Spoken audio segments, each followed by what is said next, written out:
Hello दोस्तों। आज के इस पोस्ट में मैं आपके लिए सास बहू की इमोशनल स्टोरी लेकर आई हूँ। आशा करती हूँ कि आपको ये कहानी पसंद आएगी। तो चलिए आज की कहानी शुरू करते हैं। बहुत पुराने समय की बात है। रुद्रपुर नाम का एक बहुत ही खूबसूरत गांव हुआ करता था। उस गांव में रानी नाम की एक शादीशुदा महिला अपने पति रजनीश के साथ रहती थी। लेकिन हैरान कर देने वाली बात ये थी कि रानी की सास गर्भवती थी और उसे गर्भवती हुए लगभग 8 महीने बीत चुके थे। गांव वाले उसे इसी बात का ताना मारा करते थे। एक रोज जब रानी अपनी सास के साथ अस्पताल से चेकअप करा के वापस आ रही थी, तब एक बूढ़ी औरत थी। ये देखो, इस बुढ़िया को शर्म भी नहीं आती। जब इसकी बहू बांझ निकली और ये बच्चा पैदा न कर सकी, तब इसकी सास ने खुद मां बनने का फैसला कर लिया और खुद ही मां बन गई। दूसरी औरत, सही कह रही हो चाची, इस बुढ़िया को तो बिल्कुल शर्म नहीं आती। इसका पति तो न जाने कब मर चुका है, फिर भी इस उम्र में पता नहीं किसने इसे गर्भवती बना दिया। रानी की सास, तुम लोग अपने काम से काम रखो। किसी दूसरे के ऊपर लाछन लगाने से पहले एक बार सोच लेना चाहिए कि आखिर उसकी क्या मजबूरी रही होगी। पहली औरत, मजबूरी कोई भी रही हो, लेकिन इस बुढ़ापे में मां बनना आपको शोभा नहीं देता, जब आपका पति भी जिंदा नहीं है। हमारे गांव वालों पर क्या फर्क पड़ेगा इसका। आज ही प्रधान जी से बोलकर इस औरत को गांव से बेदखल करवा देते हैं हम लोग। रानी, सासू माँ, घर चलो। इन लोगों के मुंह लगने से कोई फायदा नहीं।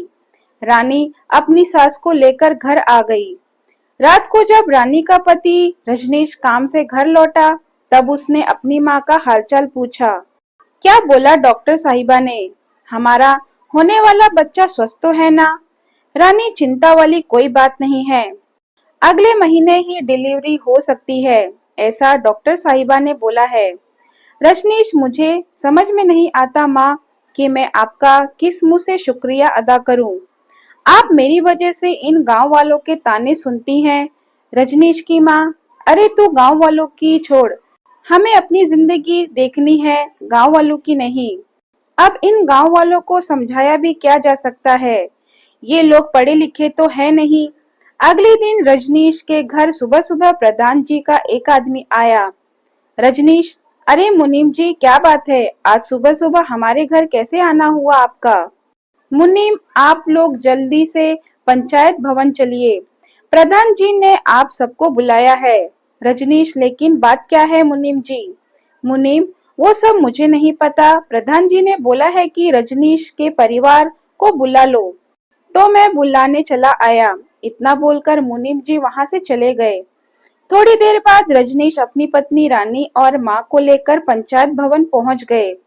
वहां पर उन्होंने देखा कि पूरा गांव इकट्ठा था। प्रधान जी, रजनीश, इन गांव वालों का कहना है कि तुम लोग इस गांव में रहने के लायक नहीं हो। तुम्हारी माँ गर्भवती है और अपना फूला हुआ पेट लेकर इधर उधर घुमा करती है। आपके पिता भी जिंदा नहीं है, तो इन सब का असर गांव के नौजवानों पर पड़ता है। इस बारे में तुम्हारा क्या कहना है? रजनीश, प्रधान जी, बात यहाँ तक पहुँच जाएगी इसकी तो मुझे कभी उम्मीद भी नहीं थी, लेकिन लगता है कि आज सारी सच्चाई आपको बतानी ही पड़ेगी। अब कहानी कुछ सालों पीछे से शुरू होती है। रजनीश की शादी रानी के साथ हुई। उसकी सास ने रानी का स्वागत बहुत ही धूमधाम के साथ किया। रानी की सास, बहू तेरे ससुर जी के गुजर जाने के बाद में इस घर में अकेली हो गई थी, इसलिए मैंने रजनीश की शादी कर दी। लेकिन तू भी काम में बिजी रहती है, इसलिए जल्दी से मुझे पोता दे दे ताकि मैं उसके साथ खेल सकूं। रानी, ये सब तो भगवान के हाथ में है ना माँ जी। इतना कहकर रानी शर्माते हुए अपने कमरे में चली गई। ऐसे ही दिन बीतते गए, लेकिन रानी माँ नहीं बन पा रही थी। रजनीश की माँ, रजनीश बेटा, शादी के 3 साल बीत चुके हैं, लेकिन तुम लोग मुझे अभी तक पोता नहीं दे पाए। जाओ, जाकर डॉक्टर को दिखाओ, कहीं बहू में कोई कमी तो नहीं। रजनीश, माँ, ऐसा जरूरी तो नहीं कि कमी केवल रानी में ही हो, कमी मेरे अंदर भी हो सकती है ना? रजनीश की माँ, हाँ, तो तू खुद की भी जांच करा लेना, पर मुझे किसी भी कीमत पर पोता चाहिए इस साल। उसके लिए चाहे जो भी करना पड़े। रजनीश, ठीक है माँ, मैं आज शाम को ही डॉक्टर के पास रानी को लेकर चला जाता हूँ। शाम को रजनीश अपनी पत्नी रानी को लेकर डॉक्टर के पास चला गया।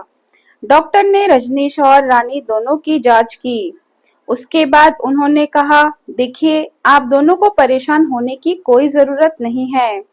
आप दोनों में ही कोई कमी नहीं है। आप दोनों जल्द ही माँ बाप बन जाओगे। हाँ, कुछ नॉर्मल दवाइयाँ दे देता हूँ जिससे थोड़ी हेल्प मिल जाएगी। डॉक्टर ने उन दोनों को दवाइयाँ दे दी और दोनों घर आ गए। घर आने के बाद रजनीश ने ये खुशखबरी अपनी माँ को सुनाई। रजनीश की माँ, चिंता करने की कोई बात नहीं है। डॉक्टर ने बोला है कि हम दोनों के अंदर कोई कमी नहीं है। हम दोनों माँ बाप बन सकते हैं। रजनीश की माँ, ठीक है बेटा, मैं इंतजार के अलावा और कर भी क्या सकती हूँ। ऐसे ही दिन बीतते गए और कुछ दिनों बाद रानी को अचानक उल्टियां होने लगी। उस दिन रजनीश काम पर गया हुआ था। रानी की सास, अरे बहू, तुझे तो बहुत जोरों से उल्टियां हो रही है। क्या हुआ? तेरी तबीयत खराब है क्या? चल जल्दी चल, डॉक्टर के पास चलते हैं। रानी, अरे नहीं माँ, मुझे बहुत कमजोरी लग रही है, मैं डॉक्टर के पास नहीं जा पाऊंगी। रानी की सास, कमजोरी लग रही है और उल्टियां भी आ रही है, इसका मतलब तो साफ है कि इस घर में अब खुशखबरी आने ही वाली है। उसकी सास ने फोन करके तुरंत डॉक्टर को बुला लिया। डॉक्टर ने उसकी जांच की तो उसकी सास की खुशी का ठिकाना न रहा। डॉक्टर, मुबारक हो, आप बहुत जल्दी दादी बनने वाली हैं। रानी बिटिया गर्भवती है, इसका अच्छे से ख्याल रखना और ज्यादा भारी सामान ना उठाने देना। रानी की सास, बहुत बहुत धन्यवाद डॉक्टर साहब, आज से मैं बहू को बिस्तर से उठने ही नहीं दूंगी।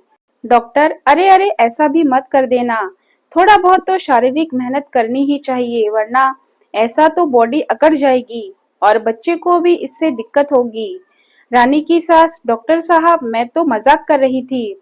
इसके बाद डॉक्टर साहब चले गए। शाम को जब रजनीश आए तो उसकी सास ने बहुत ही खुशी खुशी अपने बेटे को यह खबर सुनाई। रजनीश ने खुशी खुशी अपनी पत्नी रानी को गोद में उठा लिया। अचानक रजनीश का पैर फिसल गया और रानी फर्श पर गिर गई और उसकी खोपड़ी फट गई। रजनीश की माँ, ये क्या किया रजनीश? बहू तो बेहोश हो गई और इसके सिर से तो बहुत खून निकल रहा है, जल्दी से डॉक्टर को बुला कर ला। रजनीश, नहीं माँ, इसे डॉक्टर के पास ही ले जाना चाहिए, इसके सिर से बहुत खून निकल रहा है, सब कुछ मेरी गलती है। एक्साइटमेंट में ये सब कुछ हो गया। रजनीश तुरंत अपनी माँ और अपनी पत्नी को लेकर अस्पताल पहुंच गया।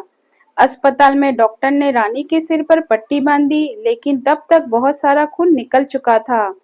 डॉक्टर, मिस्टर रजनीश, आपकी पत्नी तो ठीक है, लेकिन सिर पर चोट लगने की वजह से ये कोमा में जा चुकी हैं। हम अपनी तरफ से कोशिश कर रहे हैं, लेकिन उसकी कोई उम्मीद नहीं है कि कब होश आएगा। रजनीश, डॉक्टर साहब, अभी अभी तो आपने रानी को गर्भवती होने की खुशखबरी दी थी, अब हमारे बच्चे का क्या होगा?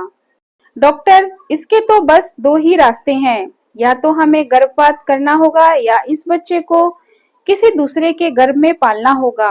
रजनीश, क्या ऐसा हो सकता है? डॉक्टर साहब, डॉक्टर, बिल्कुल हो सकता है मिस्टर रजनीश, आज मेडिकल साइंस बहुत आगे निकल चुका है, कुछ भी संभव है, लेकिन आपको कोई ऐसी महिला ढूंढनी पड़ेगी जो आपके बच्चे को जन्म दे सके और 9 महीने तक अपने गर्भ में रख सके। अब कहानी एक बार फिर से वर्तमान में आ गई।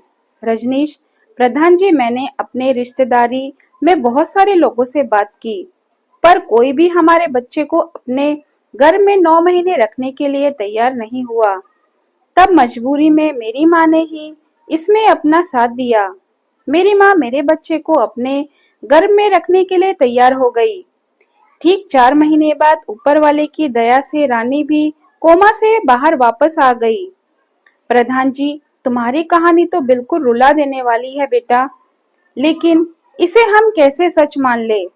रजनीश, मैं अभी यहाँ पर डॉक्टर साहब को बुलाता हूँ, जो सारी सच्चाई पूरे गांव वालों के सामने पेश कर देंगे। रजनीश ने उसी वक्त डॉक्टर साहब को फोन किया और सारी बात बताई। डॉक्टर साहब तुरंत पंचायत भवन में आ गए और उन्होंने सारी कहानी एक बार फिर से पूरे गांव वालों को और प्रधान जी को बयान की। इसके बाद सभी गांव वालों ने रानी की सास से माफी मांगी। हमने आपका कितना मजाक उड़ाया, कितना उल्टा सीधा कहा, यहाँ तक कि गांव से भी निकाल देने की बात कर डाली, लेकिन अब तो आप एक माँ के रूप में प्रेरणा बन गई हैं हमारे लिए।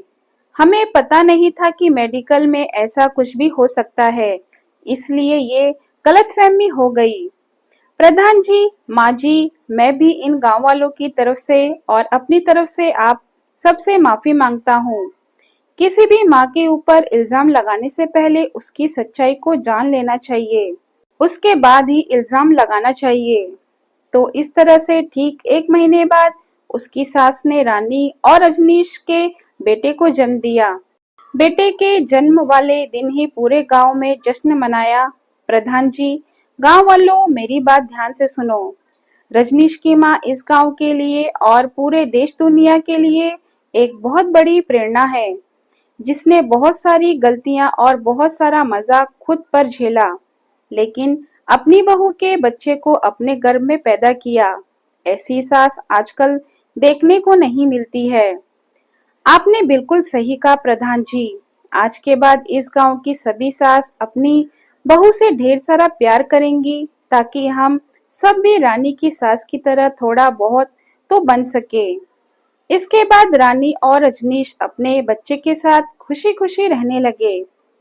दोस्तों, अगर आपको मेरी वीडियो पसंद आए तो वीडियो को लाइक, शेयर और सब्सक्राइब करना ना भूलें, और कमेंट बॉक्स में कमेंट करके जरूर बताएं कि आपको मेरी वीडियो कैसी लगी। धन्यवाद।